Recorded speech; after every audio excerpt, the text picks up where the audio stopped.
On this episode of Law Weekly, we turn our attention to the protests across the country calling for an end to police brutality and the reforms of the police. Lawyers have identified with the call in different ways, from taking part in the protest to offering free legal services to protesters illegally detained and even giving suggestions for reforming the entire police architecture. All this and more is our focus on this episode of Law Weekly. Hello and welcome to the program. I'm Shola Sheyeli.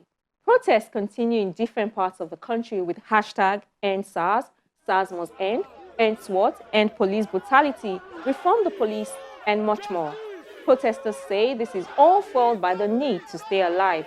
Indeed, cases of police brutality cuts across the divide. It's no respecter of age, gender, or tribe.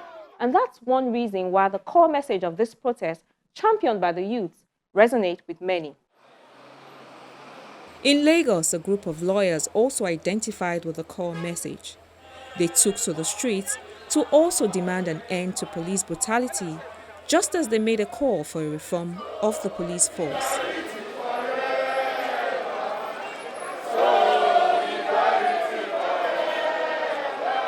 They started their protest under the bridge by the Computer Village in Ikeja, holding placards with different inscriptions bearing their demands.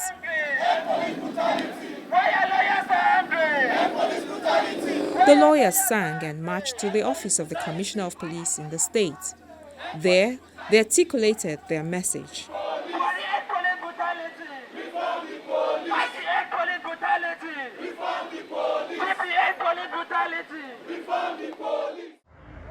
Kindly inform the Commissioner of Police that his partners in progress, his partners in the Criminal Justice Administration, yes, lawyers in Lagos State have come to visit him. Yes. We can no longer sit back and watch where lawyers are being tortured, yes, sir, where lawyers are being harassed, yes, sir, where lawyers are being assaulted, yes, for merely discharging their duties. We can no longer sit back as lawyers and tell our clients that bail is free. The way we accompany them to the police station, they realize that bail is not free. We are tired.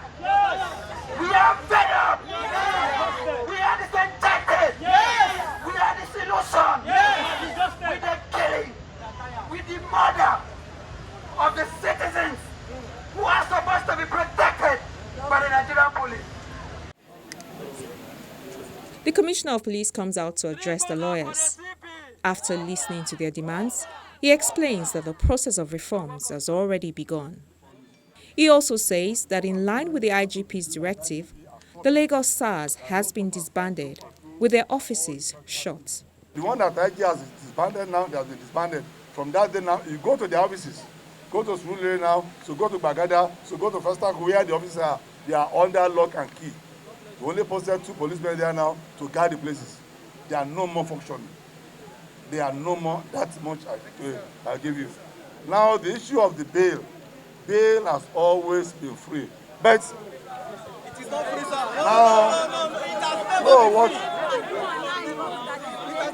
Bail has been and shall continue to be. But one thing is this. We are all learned. When you file a motion in court, you follow it up. When there's a day given, you appear there. When you are arguing your cases there now, so you appear, you bring evidences. You even summon people now to come and give evidence. In addition to any written or physical evidence you have to bring for that case. People whose rights have been trampled upon, we have been saying it time with that number. If it's not brought to our knowledge, there's nothing actually we can take. One. Secondly, once brought to our knowledge, there must be a follow-up to let us know. You have to clear a road, the proverb says that spend 1 day to clear the road, a lot of this now to pass that road. So when a case is reported and people are not following the case, definitely for want of evidence, for diligent prosecution now, all the suspects will be released because the judge or presiding magistrate can only adjudicate based on evidences made available. Some lawyers and law firms are also identifying with the message to end police brutality and reform the police by offering free legal services to protesters illegally detained. About 600 lawyers are said to have signed up to offer such services pro bono across the country. The parent body, the Nigerian Bar Association, has also taken a stance. In Abuja, the leadership of the bar, amongst other demands, asked for the prosecution of security operatives who use live bullets on protesters. We call on governments at all levels to protect the rights of all citizens participating in the peaceful protests across the country and direct the security agencies to cease assaulting, attacking, abusing or otherwise harassing or using force against citizens who seek to have their voices heard through the peaceful protests. Under no circumstances should the use of live arms and ammunition against peaceful and lawful protesters be tolerated, and those found culpable must be apprehended and made examples of. The NBA demands the unconditional release of all peaceful protesters across different states, and also appeals to the protesters to remain non-violent and law-abiding in expressing their grievances or embarking on the protest. We demand an expedited audit of the various SARS detention centers across the country. The most notorious of these centers are the SARS facilities in Okuzu in Anambra State, the infamous human abattoir in Abuja, and the notorious SARS detention facilities across Lagos, Port Harcourt, and other parts of the country. The NBA also says it will collaborate with the National Assembly on its proposed initiatives to provide legal intervention on issues affecting the police. The Special Anti-Robbery Squad of the Nigerian Police, otherwise known as SARS, is hereby dissolved. Now, following the disbandment of SARS by the Inspector General of Police, some people have asked about the legal status of the squad and whether it can be sued for its excesses. Police is a creation of law, but SARS is not a creation of law. Because some people were arguing, do you need to go to the National Assembly for them to proscribe or for them to scrap SARS? I said, not at all. SARS is just a creation. Okay, you see what is happening now. We have SWAT, which is also a creation of the Inspector General of Police. So that is it. SARS is not a legal person. SARS cannot sue or be sued. SARS is just a team inside the Nigerian police force, as it then was. Now, there is no more SARS as we know it. What we have now is SWAT, which is still not a creation of law, rather an operational team for administrative convenience of the Nigerian police force. He also speaks about the duties of the police as laid down by the Police Force Act of 2020. Police is created to protect all the fundamental human rights of all persons in Nigeria. But just for convenience, we always say to protect lives and property. Not just that. They also have a right to protect your right to assemble with others. That's why when you are assembling with people and there is an intrusion or a violation, you call on the police. They also have a right to protect your right to private life. If you are sleeping and the man jumps into your house or someone is trying to sift through your emails or anything, you have a right to call on police. So if you look at all the fundamental human rights, the only people that are empowered to protect those fundamental human rights are the Nigerian police force. But like I said, for administrative convenience, we always just say to protect lives and property. And somehow, it seems that's the only thing we now feel they are created to do. Not at all. They are there to protect us in all other fundamental human rights, as it were. Now, the good thing, looking at the present Police Act, it now goes further to state that when anyone is arrested, the person is a suspect or a detainee or is under police custody. He didn't just say police, he said that the Inspector General of Police will have a duty to ensure that that person's fundamental human rights is respected and kept intact. Now, it goes further to state that there is a duty to provide the person with access to legal services. You know, like what we have in the police stations, you go in there, we have situations where my colleagues, lawyers, have been beaten because they went to a police station to talk or to defend their clients. But that is wrong because that is the main purpose of the act. And as part of measures to assuage the current agitations to end police brutality and reform the police, a former commissioner with the National Human Rights Commission and a consultant to a number of international development partners, the Attorney General of Ekiti State, Wale Fakunda, gives some suggestions for reforms. This year, Mr. President signed the Police Act, which, to all intents and purposes, is an important step towards achieving the much-needed police reform that we all crave for. Is that the only solution? Absolutely not. We need to do more than the legal framework. Institutional reforms is crucial, key. We must begin to invest in the police, conditions of service, salaries, allowances, investments in police facilities, their schools, their accommodation, go across the country. The barracks, they call it, of police officers across the country, deeply deplorable. Police stations, there is not one single police station across the 774 local governments in this country that meets the minimum standards of what a police station should be like. So put all these things together. So the conversation for me is not about SARS. It's about a holistic review of our policing and police system. Having said that, there is, of course, considerable unhappiness about the manner in which citizens' complaints about police excesses is dealt with.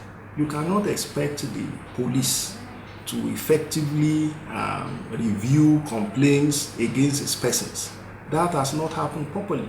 So, in addition to existing institutions like the Human Rights Commission or the Legal Aid Council, there has been suggestions that we probably now need a police ombudsman, someone or an institution that receives citizens' complaints independently and deals with those complaints independently. Another legal practitioner, Debo Oladini, is not confident that holistic reforms in the police are achievable. He tells us why, and also gives some suggestions for moving forward. Before suggesting a few reforms, I must confess that I'm very skeptical about the possibility of achieving a holistic reform of the police force due to the festering crisis between the IG and the Police Service Commission over the years. There's an apparent power tussle between both units, or between both bodies, I must say. The Police Service Commission on one hand, and the police force on the other hand. My first suggestion is that the Inspector General of Police should revisit the recommendations contained in 2 police reports that were barely implemented. They include the report of the Presidential Committee on the Reform of the Nigerian Police Force, headed by Alhaji Mohammed Dan Mandami, a retired DIG of police. It was President Olusegun Obasanjo that set up that body in 2005.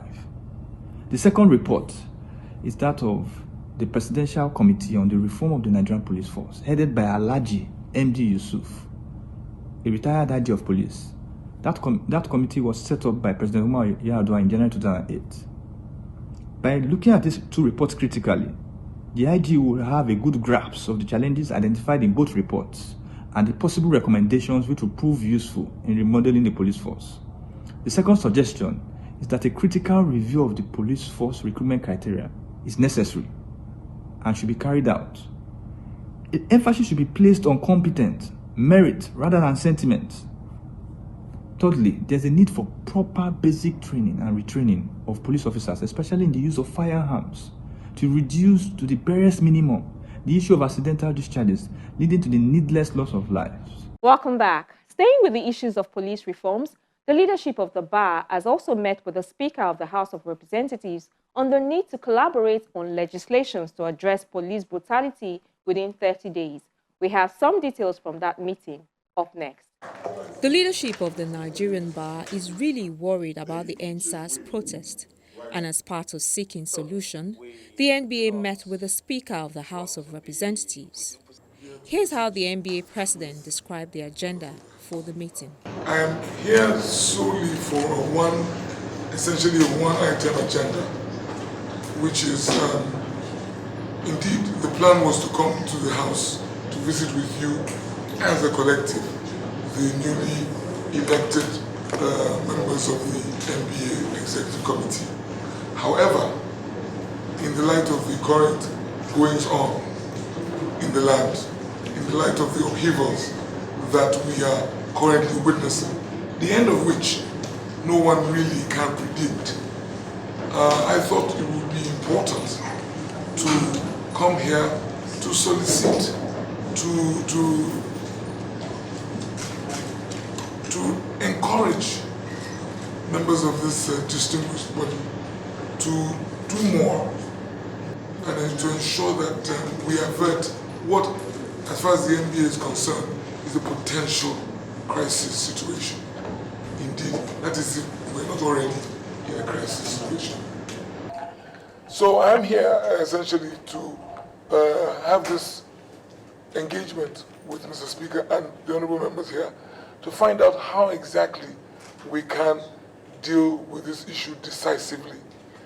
Because those, our compatriots who are out there protesting, do not appear to be relenting, and they are looking for some signal to show that indeed this issue is being addressed. The Speaker, who is also a legal practitioner, is pleased about this meeting. He believes that it's an opportunity especially to collaborate on some legislations necessary for police reforms. We discovered on working on this that, wait a minute, Section 2215 of the Constitution actually, in a very interesting way, almost gives immunity to the police, whereas you cannot even review their activities. So we realized that 215 subsection 5, for starters, because you cannot reform, for you to reform the police, you have to go to the very root that empowers the police to do what they do. So if you tell me that you cannot be accountable individually as a policeman, and you're covered by law, then there's no reform we can embark on without going to the root of that law, which is the ground norm, which is the Constitution. So process already started to delete that offensive, but I'm sure it was well intended. But like I said, to some people, the road to hell is sometimes paved with good intentions. So we have looked at how we're going to remove that well-intended but now obnoxious provision in the Constitution, so that it is on that we can now rest every other reform. We've looked at creating an ombudsman to look at complaints from the public. That will include representatives of NBA, Human Rights Commission, and other relevant sectors of the society. Part of the resolution was also to call for to ask the IG to furnish us with details of every policeman that has a complaint against him in the last 5 years. So not even now. Every policeman that has anything against him in the last 5 years, and let us know what have you done in terms of dealing with the complaints. I mean, how has he been punished? So we're waiting for that list. We've also asked for, and maybe you'll be able to help us there, the list of all victims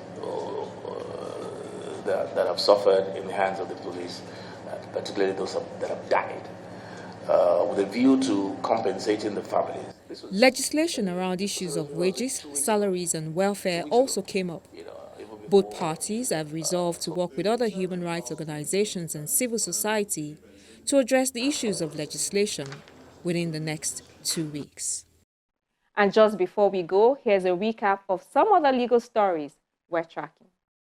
We begin with the report that the non-governmental organization, the Socio-Economic Rights and Accountability Project, has asked the Federal High Court in Lagos to grant an injunction backing and protecting the EndSARS protesters.